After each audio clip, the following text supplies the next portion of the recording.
TJ terus meraung sekuat hati. Seluruh kampung jadi gempar. Makin bertambah jiran-jiran yang datang. Beberapa orang jiran bersedia untuk usung Datuk TJ ke hospital. Tapi Datuk TJ menolak. Menurut Datuk TJ, luka yang dia alaminya tu tak besar, boleh diubat secara kampung. Kemudian beberapa orang lelaki terus tangkap TJ dan suruh nenek TJ simpan benda-benda tajam dekat tempat yang selamat.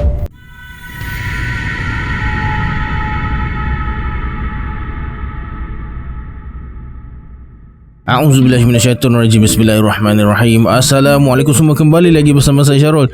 Terima kasih sebab dah klik video ni. Semoga yang menonton video ni ditambahkan rezeki dan dipermudahkan urusan dunia dan akhirat. Hari ini saya akan sambung cerita bercakap dengan jin siri 103 dan 104, yang mana terlepas siri-siri sebelum ni saya ada letakkan link playlist dekat bawah. Sila like, subscribe dan komen dalam video ni. Pada nak join grup Telegram saya letakkan link dekat bawah. Macam biasa, sebelum saya mulakan, jom kita baca selawat dulu. Sallallahu Rabbuna ala nuril mubin Ahmad al-Mustafa Sayyidil Mursalin. Sallallahu Rabbuna ala nuril mubin Ahmad al-Mustafa Sayyidil Mursalin. Sallallahu Rabbuna ala nuril mubin Ahmad al-Mustafa Sayyidil Mursalin. Tanpa buang masa lagi, jom let's jump to Rabak Serah.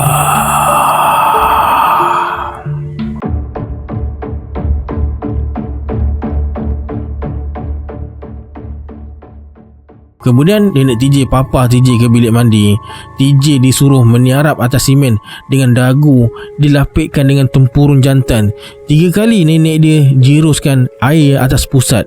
Setiap kali air tu sentuh pusat TJ, sejuknya bukan kempalang, terasa meresap hingga ke tulang belakang. TJ tak berani nak membantah. Upacara mandi malam tu diakhiri dengan mandi air daun pandan yang dah direbus. Dijiruh dari bahu sebelah kanan membawa ke kiri. Air tu tak boleh sentuh kulit tapak kaki. Lepas tu TJ dibalut dengan kain pelekat dan dibawa ke anjung rumah semula. Kawan-kawan Datuk TJ yang bantu dia tangkap TJ dekat ladang getah tadi semua dah pulang, kecuali Uda Lamat. Uda Lamat dan Datuk TJ terus berborak. Menurut Uda Lamat, dia pernah alami perkara macam ni masa muda-muda dulu dekat kampung. Anak buah Uda Lamat sendiri yang kena. Kata bomoh, anak buah dia diresapi roh jahat. Kesudahannya anak buah dia meninggal. Dia masuk hutan cari harimau, bawa parang nak tetak tengkuk harimau tu. Akhirnya leher anak buah Uda Lamat ni yang dipatahkan oleh harimau. Dan apa yang nenek TJ buat dekat bilik mandi tadi adalah petua dari Uda Lamat yang diambil dari bapa dia. Tiba-tiba TJ rasa cemas dan takut. Ada bermacam-macam suara datang ke lubang telinga dia. Tapi TJ tetap dengar datuk dia dan Uda Lamat bersembang. Dalam pukul 12.30 malam, Uda Lamat minta diri untuk pulang. Bertemankan cahaya jamong, Uda Lamat terus membelah malam. Makin lama makin jauh dan mengecil api jamong yang dijulang oleh Uda Lamat. Datuk TJ masuk ke rumah, kunci pintu dan suruh TJ masuk ke bilik. TJ nak tidur dekat anjung rumah tu, tapi datuk dia tak bagi. TJ rasa marah dan mula terdengar suara Amjad Kamal. Ini perintah dari hati, dari perasaan, dari semangat rohani dan jasmani. Kau ikut apa yang aku perintah. Orang itu adalah musuh. Suara tu datang dari segenap sudut, macam nak pecah kegendang telinga TJ dibuatnya. TJ terus tekup telinga dia, tapi suara tu masih bergema juga. Tiba-tiba Amjad Kamal muncul depan mata TJ sambil angkat tangan suruh dia buat sesuatu. TJ bersuara, "Ya, dia musuh. Mesti dibunuh. Kau nampak kerelipan di bahagian dada kirinya?" "Ya, saya nampak. Saya mesti tikam dia dengan pisau belati." Lepas TJ cakap macam tu, sebilah pisau belati jatuh depan dia. TJ terus ambil dan rasa diri dia bukan berada dalam rumah, tapi di satu ruang bangunan yang luas macam istana. Seorang lelaki yang kurang jelas wajahnya berdiri depan TJ. Dada sebelah kirinya keluarkan cahaya yang berkelip-kelip. Rasa marah datang meluap-luap. TJ mendekati lelaki tu dengan pisau di tangan. Lelaki tu tetap menanti, membuatkan TJ bertambah marah. TJ renung benda yang berkelip-kelip dekat dada sebelah kiri lelaki tu. Sepantas kilat, TJ meluru dan tikam dada kiri lelaki yang tak jelas wajahnya tu. "Tama, kamu melawan!" Terdengar satu tempikan suara yang kuat. Badan terasa bergoyang, muka terasa ditampar dengan kuat. TJ terus rebahkan badan di lantai dan terdengar bunyi yang amat kuat macam bunyi deru kereta api. TJ pejamkan mata dan rasa saat kematiannya dah sampai. Bila bunyi tu hilang, suasana jadi sunyi je. TJ buka mata, terus nampak datuk dia. TJ tanya kenapa. Datuk TJ jawab tak ada apa-apa, tapi TJ rasa datuk dia ada sembunyikan sesuatu dari dia. TJ tanya sekali lagi. Datuk TJ bersuara, "Kau tumbuk dada aku, Tamah." TJ terdiam. Kemudian dia terus minta maaf sampai melutut dekat depan datuk dia. "Sudahlah, aku tak sengaja tampar kamu." Datuk TJ terus peluk dan berkali-kali usap pipi TJ. Lepas tu dia cium dahi TJ. Tanpa sedar, TJ pun menangis. Kemudian Datuk TJ suruh TJ masuk tidur dalam bilik. Dia sendiri yang kemaskan tempat tidur dan selimutkan TJ. Sebelum tidur, TJ baca Al-Fatihah 21 kali, ayat kursi 7 kali, mengucap dan beberapa ayat lain. Lepas tu dia terus tidur dengan lena. Dah tak ada mimpi yang kurang menyenangkan. Pagi tu Datuk TJ kejut dia suruh pergi solat. TJ terus bangun dan pergi mandi. Lepas mandi dan bersiap untuk solat, sebaik langkah je bendul pintu bilik, kaki kiri TJ terasa berat nak teruskan langkah ke arah sejadah yang terbentang dekat tepi datuk dia. Tapak kaki macam melengkat di papan. TJ jadi gelabah. Dia kumpulkan tenaga, fikiran dan perhatian untuk melawan keadaan tu. Tapi dalam masa yang sama, TJ rasa seluruh badan dia terumbang-ambing.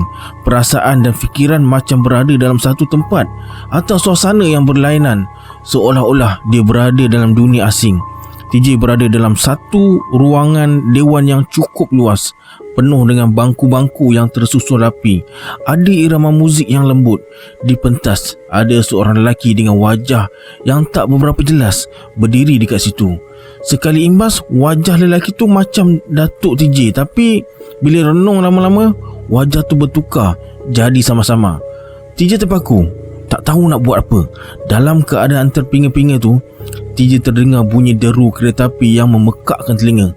Kepala terasa sakit. Ruang dewan nampak bergegar. Bangku-bangku kosong berlaga sesama sendiri. TJ terus tutup telinga dengan tapak tangan dan pejamkan mata. Berhempas pulas, TJ nak lepaskan diri dari keadaan yang tak menyenangkan tu. Tiba-tiba, wajah Amjad Kamal muncul beberapa detik di ruangan mata. Bila wajahnya hilang, bunyi tu pun hilang.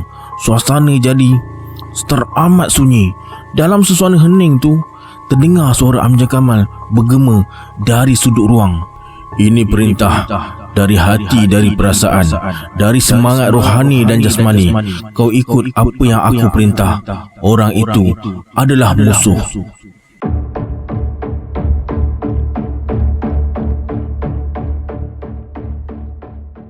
Disebabkan dah pernah berdepan dengan situasi tu, TJ dah tahu nak jawab dan hentikan suara yang bergema tu. TJ tumpukan seluruh perhatiannya pada orang dekat atas pentas yang wajahnya tak berapa jelas tu. "Ya, dia memang musuh kita," kata TJ.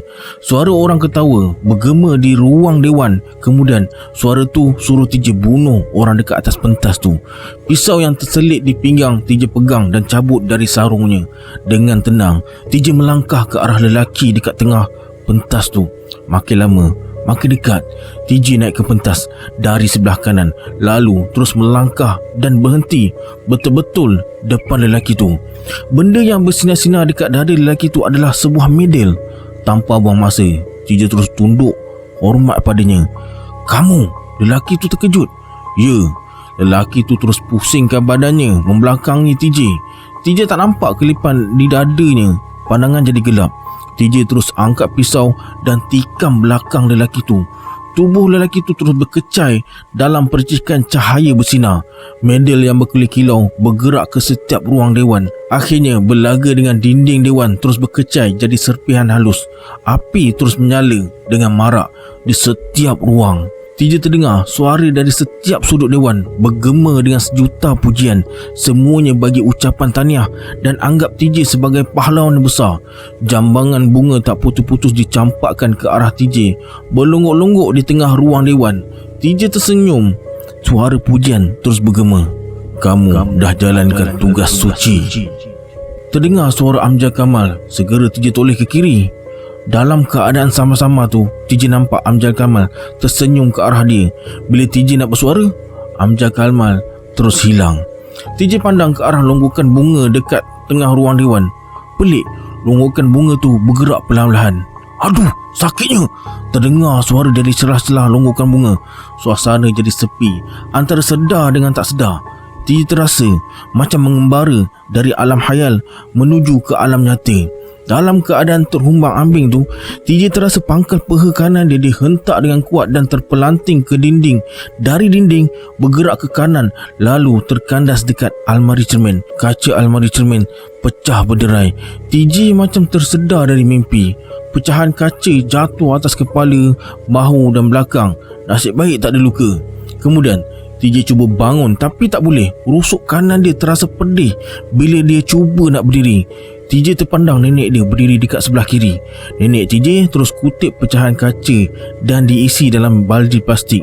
Nenek TJ bersuara, "Apa kena dengan kamu ni Tama? Tak habis-habis buat hal." "Kenapa Nek?" "Kamu tengok sendiri." Nenek TJ tunjuk ke arah Datuk TJ. TJ tengok Datuk dia tengah mengerang kesakitan. Nampak kesan darah pada kain putih yang lilit bahagian rusuk kirinya. Di hujung sejadah, TJ tengok ada pisau pemotong bawang berlumuran darah. Beberapa orang jiran muncul di muka pintu pagi tu. TJ bersuara, "Kenapa dengan Tok ni?" "Kamu tikam dia Tamah." "Ya Allah!" TJ terus meraung sekuat hati. Seluruh kampung jadi gempar. Makin bertambah jiran-jiran yang datang. Beberapa orang jiran bersedia untuk usung Datuk TJ ke hospital, tapi Datuk TJ menolak. Menurut Datuk TJ, luka yang dia alaminya tu tak besar, boleh diubat secara kampung. Kemudian beberapa orang lelaki terus tangkap TJ dan suruh nenek TJ simpan benda-benda tajam dekat tempat yang selamat. "Ikat," kata jirannya. Tangan dan kaki TJ diikat dengan tali belati. "Kita serahkan pada polis, biar dia bawa ke hospital. Boleh otaknya diperiksa. Budak ni dah gila. Kalau dibiarkan di rumah, ramai orang yang mati," kata salah seorang jiran. Tapi Datuk TJ tak bahagi sebab apa yang TJ buat tu dia tak sedar. Ada kuasa lain yang meresap dalam diri TJ.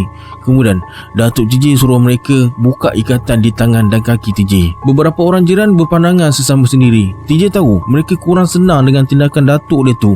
Datuk TJ bersuara, "Saya tahu apa yang kamu semua bimbangkan. Percayalah pada saya. Dengan izin Allah, masalah cucu saya ni boleh diselesaikan dengan baik. Saya berjanji, kalau tak boleh diatasi, saya serahkan pada awak semua untuk dihantar ke Tampoi atau Tanjung Rambutan." Setelah berpuas hati dengan kenyataan Datuk TJ tu, mereka semua bergerak pulang ke rumah masing-masing.